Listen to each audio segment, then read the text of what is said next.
Hi, I'm Dr. Deb Hecker, and I'm delighted that you're here. There are a couple of things I'd like to do this morning.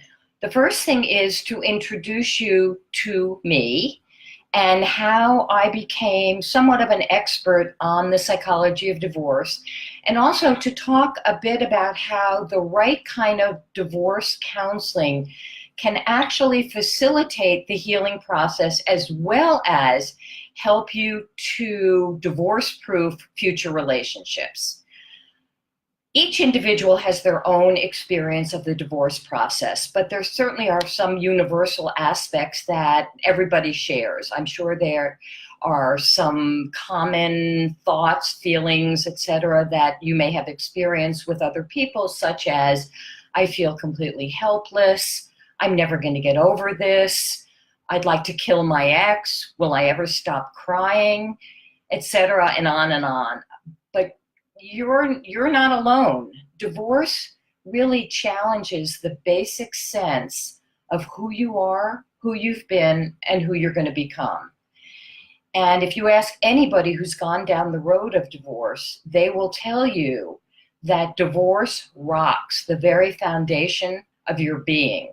And it can cause you to feel helpless, hopeless, and completely isolated. So I'm sure it's not much of a consolation that even though millions have gone on before you down the same road, you have to go on your own journey. But I have gone on this journey, and perhaps I can make it a little bit easier for you. But first, let me tell you a story. When I got married many years ago, I probably, like you, was pretty sure I would avoid the crash and burn relationships that were happening all around me. I mean, after all, I had been married to a wonderful man for 17 years. I had two beautiful daughters, and I was at the top of my game professionally. And I was like, wow, life is good. But boy, was I naive. And one day I was brought to my knees. I had a big wake-up call. I had recently moved to a major city for my husband's job, and I had just started developing a practice. And I had a very grueling afternoon of having to hospitalize a drug addict. Anyway, I got home early, and very uncharacteristically, my husband was there. And I'm like, hey, what's going on? And we sat down, and he looked at me directly in the eyes, and he said, I have a commitment to another woman. And I knew at that moment that for him, the marriage was over. For me, I knew I had a long journey ahead of me. And at that moment, I seriously questioned my ability as a partner. I thought I'd been a pretty good partner. My identity as a non-partnered person. I mean, who was I if I wasn't a we? And I also questioned my ability as a professional. Did I really understand what a strong, healthy relationship was all about? So I was absolutely bereft. I actually realized that I knew what it meant to feel like you're going to die of a broken heart. His death would have been easier for me than when I knew what I had to go through. So, of course, I sought out help. There were many good doctors in this major city where I lived. However, there was a problem. Most of the therapists that I spoke with only understood one aspect of the divorce experience, and that was the grieving aspect. Of course, whenever there's an attachment and then there's a loss, people are going to grieve. What they did not understand, which was very problematic for me, was that when one goes through a divorce, they have to develop themselves as a non-partnered person. And so I was kind of lost because I only could get so far with these people. So I embarked on my own journey. And I did a lot of introspection on a personal level. And professionally, I did a huge amount of research looking and studying attachment theory as well as models of different interpersonal relationships. And what was important about that is I didn't want other people to go down the road that I had to go down, which was to really really creates a model of divorce counseling that works. So healing from a divorce is a 3-step process. Let me tell you about the 3 steps. Step number 1 is that you have to move beyond the grief. As I mentioned earlier, whenever there's an attachment and then there's a loss, people are going to grieve. Characteristically, people think of grief as a unidimensional emotion, sadness. But the fact is that grief really consists of many, many different raw emotions that oftentimes are contradictory. So, for example, one could feel love, one can feel hate, one can feel sadness and pain, but also feel relief. They can have feelings of guilt, remorse, etc., etc. What is also important to mention about grieving is that grieving is painful. And so typically people are going to want to avoid feeling pain. I mean, you can't blame them. But going through the grief process is extremely important. People try to avoid it by means of quickly developing another relationship.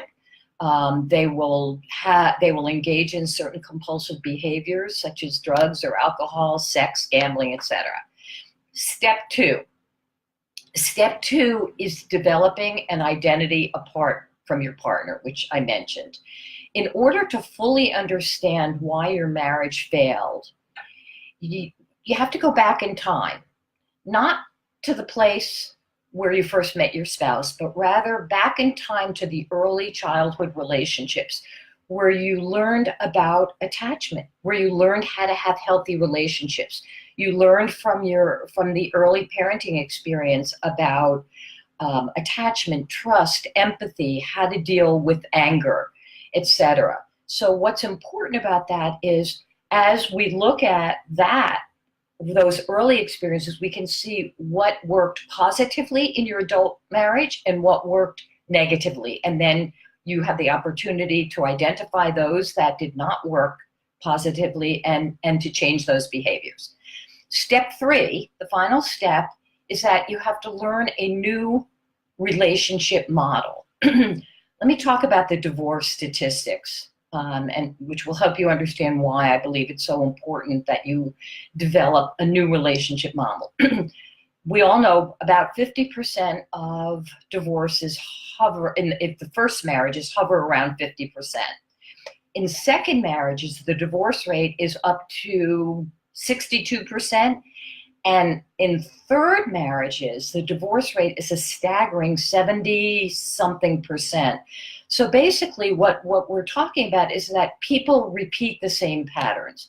So I felt it was very important to develop a relationship model that will ensure that people have healthy relationships and don't go down the divorce rabbit hole again.